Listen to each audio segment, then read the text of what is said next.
Muy bien, 11:49 de la noche, estamos conversando con el doctor Alberto Fernández, él es neuropsiquiatra, uno de los doctores creo que más experimentados en el tratamiento, en el trabajo de los pacientes depresivos.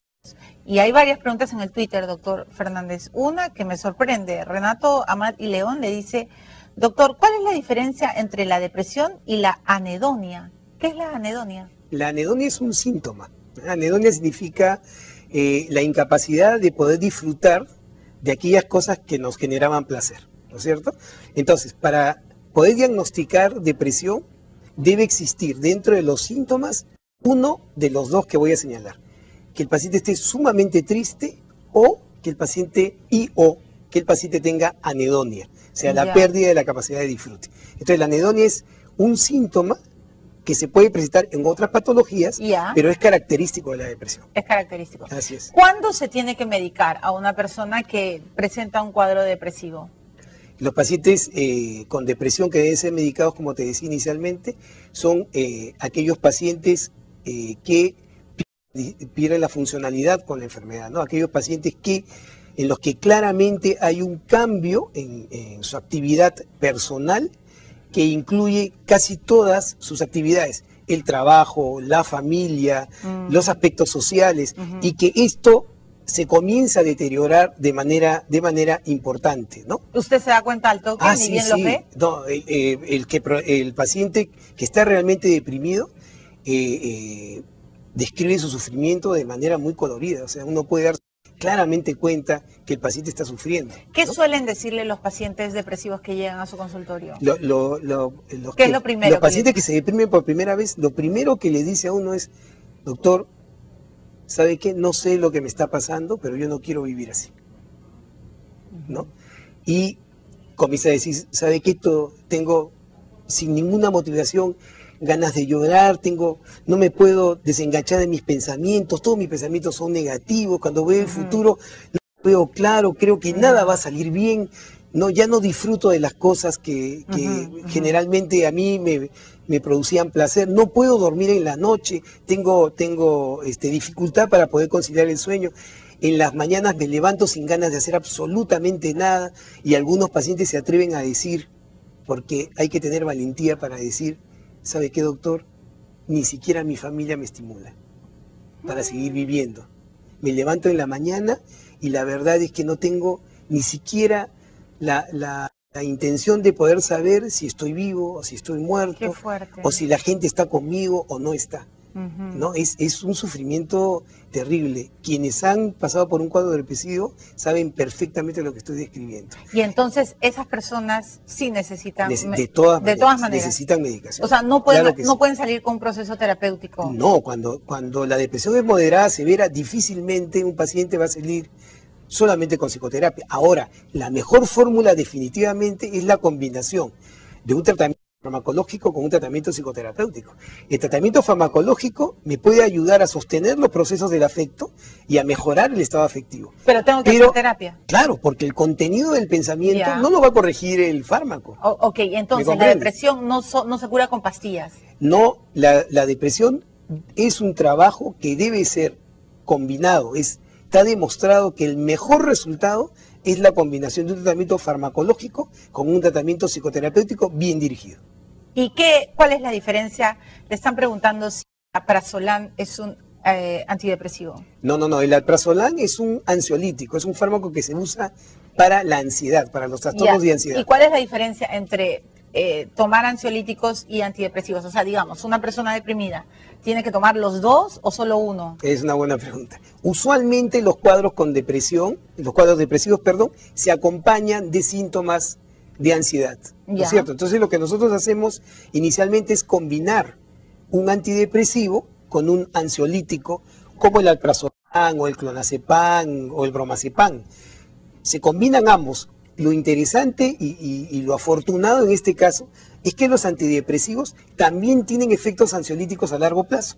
Entonces, una vez que el antidepresivo ha comenzado a hacer la acción correspondiente, tanto sobre el ánimo como para la ansiedad, uno ya puede retirar el ansiolítico que había usado inicialmente, ¿no? Para cubrir al paciente. ¿Por qué? Porque hay un dato que es muy importante y todas las personas que pasen por este cuadro deben saber. Los antidepresivos se demoran de 7 a 21 días en hacer efecto. Y el psiquiatra o aquella persona que trate a un paciente con depresión tiene la obligación de informarle eso al paciente. De 7 a 21 días. De 7 a 21 días. Porque ya el paciente llega a la consulta con una desesperanza, con la sensación de que nada lo va a ayudar. Y si yo le doy el antidepresivo, el paciente lo toma y al siguiente día se siente igual, ¿qué es lo que va a pensar? Que no, ni siquiera esto me ayuda. Exacto. Entonces hay que darle esa información al paciente para que el paciente sepa que en el tiempo y paulatinamente se va a comenzar a sentir mejor hasta lograr la remisión de los síntomas. Y muchos pacientes, imagino que al 21 día o al mes, no sé, pues dicen, ya, me sentí bien, he mejorado, ya. Chao, doctor Fernández, Sí, me curó. Eso es normal? Ese es un error muy frecuente y es un tremendo error.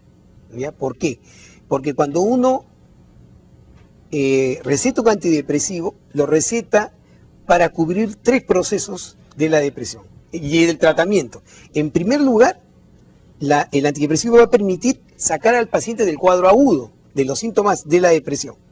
En segundo lugar, el antidepresivo va a permitir que el paciente no recaiga. Y en tercer lugar, que el paciente no recurra a la enfermedad. Para poder lograr eso, el antidepresivo debe ser tomado por el paciente entre 1 y 2 años.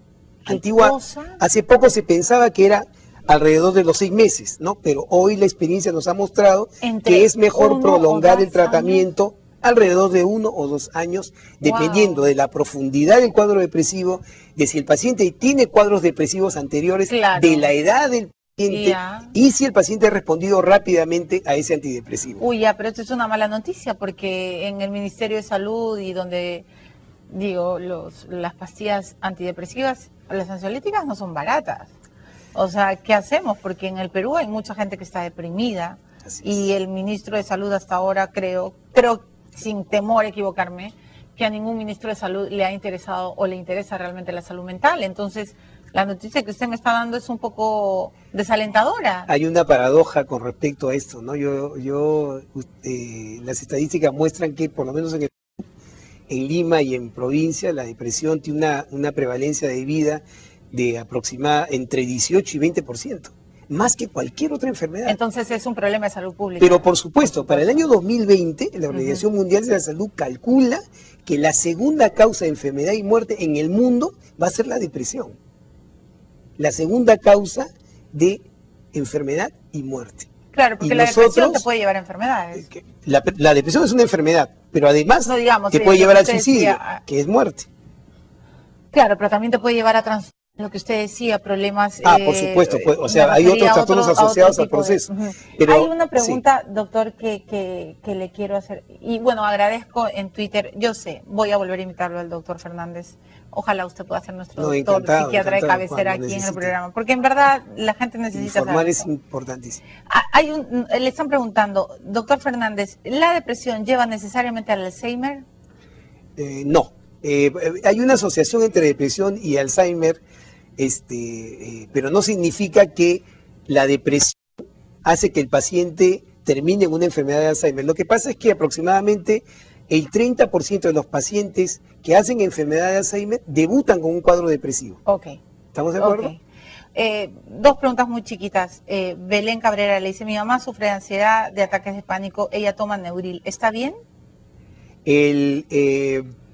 Sí, se está usando un ansiolítico para el trastorno de pánico, es un trastorno de la ansiedad que responde muy bien a los ansiolíticos, ¿no? O sea, puede ser una buena indicación dependiendo de las características de este trastorno de pánico. Y la última, doctor, me gana el tiempo, pero tengo que hacerla. Zuli Balbín dice, doctor, mi papá murió hace 6 meses. Desde su partida mi mamá ha quedado muy triste, pero no llora, callada. ¿Eso es depresión? No, esa pregunta es complicada. Necesitaría yo hacerle algunas otras preguntas para poder entender, porque cada persona lleva su sufrimiento y su tristeza de manera diferente y no necesariamente eso va a expresar un cuadro depresivo. Como les digo, probablemente el factor mayor de calificación de la enfermedad es la disfuncionalidad, como les decía inicialmente, ¿no? Si a esto se acompaña pues problemas para conciliar el sueño, falta de ganas para hacer las cosas, falta de disfrute y otros síntomas más bien somáticos, ¿no? Nosotros podríamos pensar en un cuadro depresivo, ¿no? Pero cada uno como sabemos, incorpora sus procesos de duelo en relación a sus vivencias anteriores y a su personalidad, ¿no? Me apena mucho la pregunta de Evelyn Benítez, porque le dice si es necesario tomar medicamentos. Usted lo ha dicho que sí, pero ¿y si vives toda la vida con una depresión mal curada? Qué fuerte esta pregunta, ¿no? A ver, yo voy a... De repente es importante que sepan esto. ¿Cuál es el peligro de estar ante un cuadro depresivo y no tratarlo adecuadamente? Es que los cuadros depresivos comienzan a ser recurrentes hasta que se cronifican. En la medida que eso sucede, la intervención médica es cada vez menos potente porque se va perdiendo la posibilidad de que nuestro armamento farmacológico pueda ser lo suficientemente potente para solucionar el problema. Exacto. La emergencia de tratar un cuadro depresivo adecuadamente está en el hecho de que el paciente, en lo posible, no vuelva a hacer otro cuadro y en esa medida evitar el deterioro en el tiempo.